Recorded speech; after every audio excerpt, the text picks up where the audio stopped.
नमस्कार. आशा कुकिंगमध्ये तुमच्या सर्वांचं स्वागत आहे. आरोग्यदायक अळूची पानाचे वडे बनवायचे आहेत आपल्याला आज. मुतखडा, कंबरदुखी, प्रतिकारशक्ती वाढते, मुतखडा गळून पडतो अळूच्या पानं खाल्ल्यानंतर. म्हणजे त्याची भाजी, गरगटा, भजी वगैरे करून खातात. हे शरीराला खूप चांगलं आहे. तर आपण आज याची उकडून केलेली भाजी बनवणार आहोत. भाकरीसोबत खूप छान लागते हे. तर इथं मी आळूच्या 2 पेंड्या घेतल्या आहेत. याला कट करून घ्यायचं आहे आणि स्वच्छ धुवून घ्यायचे आहेत पानं. तर हे आळूच्या पानाच्या काड्याचं सूप पण होतो, भाजी पण होते. काड्या साईडला काढून ठेवूया. पानं स्वच्छ धुवून घेतलं आहे इथं. आणि इथं 1 वाटी बेसन पीठ घेतलं आहे. अर्धा चमचा लाल तिखट टाकायचं आहे. धने पावडर टाकायचं आहे. थोडंसं मीठ, नंतर आणखीन टाकायचं आहे मीठ भाजी करताना. थोडंसं पाणी टाकून ह्याचं मिश्रण करायचं आहे. म्हणजे आळूच्या पाण्याला कसं पीठ लागतं ना, तसं आपल्याला हे घट्टसर, जास्त पातळ पण नाही असं बनवायचं आहे.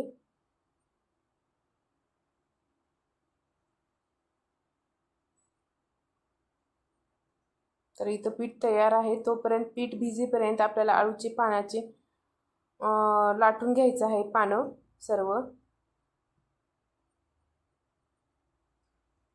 लाटल्यामुळं आपल्याला चरचर करणार नाहीत ही पानं खाताना भाजी. सर्व पाना मी इथं लाटून घेतलं आहे आणि इथं पीठ पण छान भिजत आलं आहे. तर पीठ ही पानाला लावून घ्यायचं आहे चमच्याच्या साह्यानं. हातानं पण लावू शकता तुम्ही. मी तर चमच्यानं लावत आहे.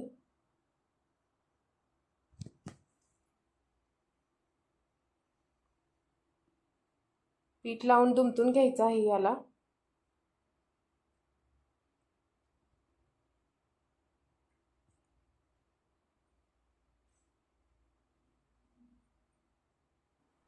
इथं मी सर्व वड्याला पीठ लावून घेत आहे. बघू शकता इथं दुसऱ्या वड्या पानाला पण पीठ लावलं आहे. मी पीठ थोडं कमीच लावलं आहे.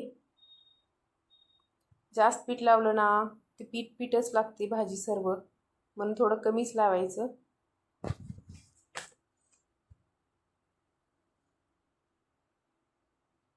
मुडपून घ्यायचं आहे याला पण. आणि इथं सर्व मी वडे तयार केला आहे लावून पीठ. तर मी इथं कढईमध्ये पाणी ठेवलं आहे अर्धा तांब्या आणि वरती चाळणी. ही सर्व पीठ लावलेले वडे आपल्याला ठेवायचे आहेत. वरी झाकण झाकून घेऊया. 10 मिनिट याला शिजवण्यासाठी ठेवायचं आहे.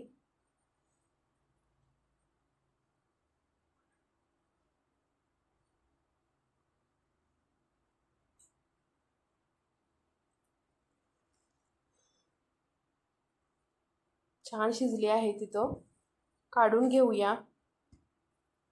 थंड झाल्यानंतर याची 1.5 इंचावर कट करून घ्यायचं आहे.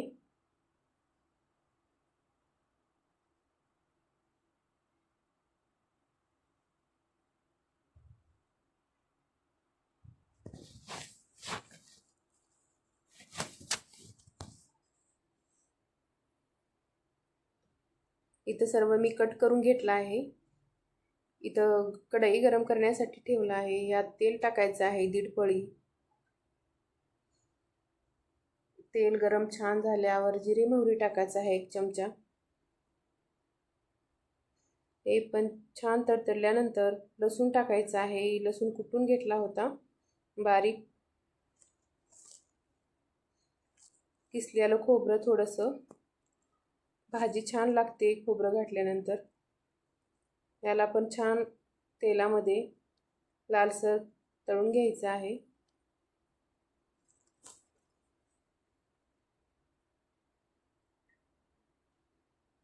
काळं तिखट टाकून घ्यायचं आहे 1 चमचा.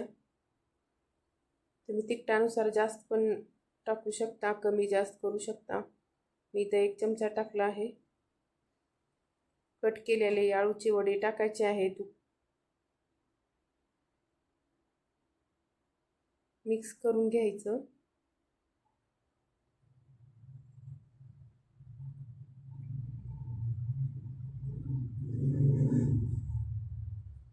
मी अगोदर थोडं मीठ टाकलं होतं पिठामध्ये. आता थोडंसं मीठ टाकून घ्यायचं आहे. मी अर्धा चमचा टाकला आहे मीठ.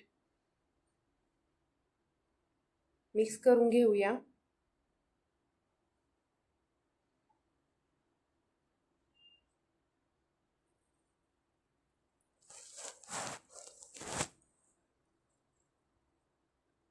यावर 2 ते 3 मिनिट झाकून घ्यायचं आहे. वाफ देऊन घ्यायचं आहे छान. ते छान शिजले आहेत बघा. भाकरीसोबत तर खूप छान लागतात. व्हिडिओ कसा वाटला ते मला नक्की कमेंट